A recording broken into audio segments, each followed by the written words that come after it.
Ya, dolar kelihatannya masih tetap kokoh di level resisten dan bahkan itu dipicu oleh kenaikan dari imbal hasil treasury. Tapi satu sisi juga tidak berhasil menekan emas lebih lanjut setelah kemarin kembali terhenti di 3002. Kira-kira dengan status saat ini berada rebound ke level 3020, apakah ini akan menjadikan tanda-tanda kelanjutan kenaikan atau kembali disposisi mereka adalah ya mungkin sideways ya. Kita akan lihat di sini apa yang harus dan mungkin bisa memicu terkait dengan pergerakan berikutnya. Karena untuk saat ini jelas emas masih dalam posisi sideways dan belum kembali menciptakan rekor baru. So, ini dia ulasannya. Ya, ini terlihat dari sini grafik DXY ataupun indeks dolar menunjukkan kenaikan dan candlenya hijau. Tapi kalau Anda lihat secara detail, saya perbesar di sini, posisinya adalah ada tail bawah yang lebih panjang. Biasanya kita sebut inilah hanging man karena posisinya ya anggap saja bahwa dia sudah sempat turun tapi masih tetap reject. Tapi juga kenaikan relatif bisa dibilang menunjukkan ada indikasi mulai melemah gitu ya. Nah, kita tinggal tunggu, lagi-lagi kita akan mengamati dari candlestick yang ini sebagai panduan kita, dan 50% jelas di situ adalah resisten pertama yang harus dipantau dan resisten kedua adalah puncaknya. Jadi pada dasarnya kalaupun tidak kenaikan masih dianggap normal, dan so far kalau tidak melihat ada kenaikan lebih tinggi daripada resisten kedua, maka kita asumsikan ini masih tetap dalam jalur penurunan ya. Dan trigger, tentunya kalau misalkan lihat dari trigger ataupun pemicu, berarti ada data ekonomi nanti malam yaitu consumer confidence yang mungkin akan memberikan kisi-kisi ataupun petunjuk lebih lanjut apakah ini akan terjadi rejection dan kembali turun sebagai wave kelima yang kita tunggu-tunggu dari sejak kemarin, atau justru masih atau malah reversal ya mengalami kenaikan. Jadi untuk sementara waktu wave keempatnya saya asumsikan situ. Kita masih menunggu apakah dia akan terjadi pembalikan atau tidak. Oke, kalau lihat dari US Treasury-nya, justru dia ya masih tetap sama ya. Sideways-nya sama, areanya tetap sama, rebound-nya juga masih terukur dan terarah persis dengan apa yang kita perkirakan ya. Jadi kita asumsikan bahwa dia sedang bergerak dalam jalur seperti ini. Nah, otomatis trendline, trend channel yang juga masih tetap harus kita pantau dan memungkinkan untuk nantinya rejection kembali, tapi belum kelihatan saat ini. Nah, berarti lagi-lagi kesempatannya ataupun peluangnya mungkin akan ditentukan nanti malam. Salah satu bagiannya. Nah, kalau kita perhatikan dari grafik US dollar terhadap dengan emas, kalau kita lihat di sini rejection ya, ada posisi rejection, walaupun kalau kita lihat daily-nya sebetulnya small candle, kemudian ada tail bawah dan tail atas. 50-50 harusnya spinning top ya. Tapi kalau lihat dari secara detailnya agak lebih panjang ke bawah daripada atasnya. Jadi kalau lihat seperti ini harusnya hanging man ataupun hammer. Kalau kita anggap ini hammer, berarti karena posisinya sudah muncul bearish 2 candle dan dihajar dengan hammer tepat di zona support, berarti itu adalah indikasi bahwa penurunan itu sudah jenuh sehingga nantinya kita harapkan akan bertahap mulai kenaikan. So, kita tinggal tunggu. So far kita asumsikan bahwa area yang kita warnai sini ya, ini adalah berdasarkan based on 14 Maret 2978 sampai 3004. So far masih bagus karena 2 hari terakhir low-nya 2999 dan juga 3002.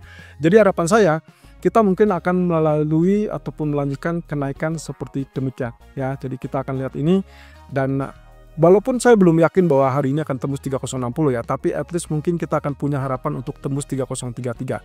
Karena kemarin dia tertahan 3031, jadi itu akan menjadi area yang perlu dicermati untuk lebih lanjut. Nah, di grafik 4 kemarin kita sudah singgung kaitannya dengan small reaction ataupun small target dari sini ya. Kita lihat dari pola pergerakan yang pendek di situ. Kita asumsikan kemarin adalah wave kelima ya berarti ya.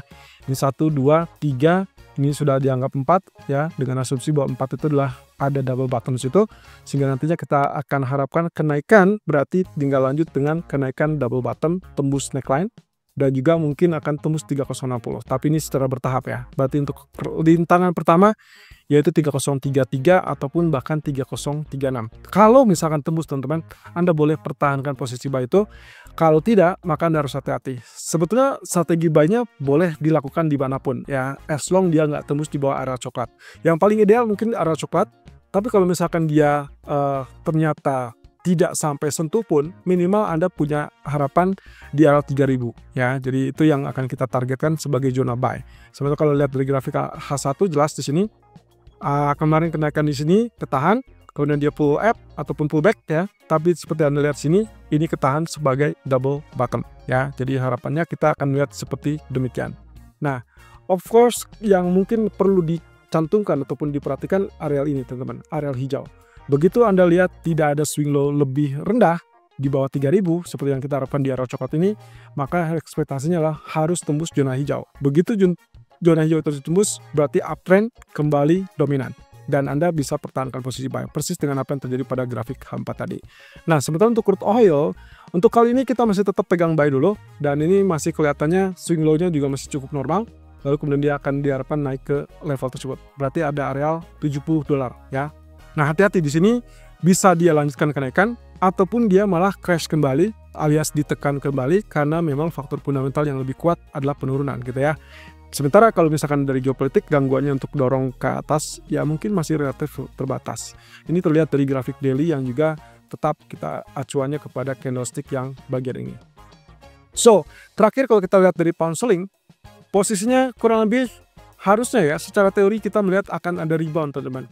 Ini dibuktikan dengan dua candle negatif ataupun dua candle penurunan, lalu kemudian ada inverted hammer. Harusnya dia rebound, tapi satu sisi bisa juga diartikan justru akan ada kelanjutan dari tekanan turun dan mungkin akan mengincar 1.2845 atau mungkin MA200 yang ada di 1.2790-an. Nah, tapi catatannya kalau ternyata lihat dari grafik H4-nya sendiri, sebetulnya bearish lah yang masih akan dominan. Selesai dari penurunan di sini, dia pull up, kemudian dia tertekan kembali, pull up lagi mendekati ini, dan di sini dia sideways ya. Kalau lihat secara sekilas mungkin kita akan berpikir bahwa ini harusnya terjadi double bottom gitu ya. Dan itu berarti ada kesempatan untuk mengalami kenaikan. Tapi saya tidak melihat itu ya. Yang saya lihat justru adalah sebaliknya. Yang ada di satu sini justru karena dia sudah menggunakan periode untuk reboundnya di sini, kemudian dia tertekan kembali, berarti dia tinggal tunggu waktu untuk tembus di bawah 1.2890 untuk mengejar 1.2840-an atau bahkan ke 1.2780. Nah, catatannya gini teman-teman, di malam hari mungkin akan terjadi perubahan skenario kalau misalkan ternyata data ekonomi seperti consumer confidence dari Amerika itu ternyata dirilis dengan angka yang relatif lebih rendah. So, hati-hati, di malam hari mungkin akan sangat fleksibel untuk kita rubah strateginya sesuai dengan kondisi US dollarnya, termasuk untuk emas ataupun bahkan crude oil.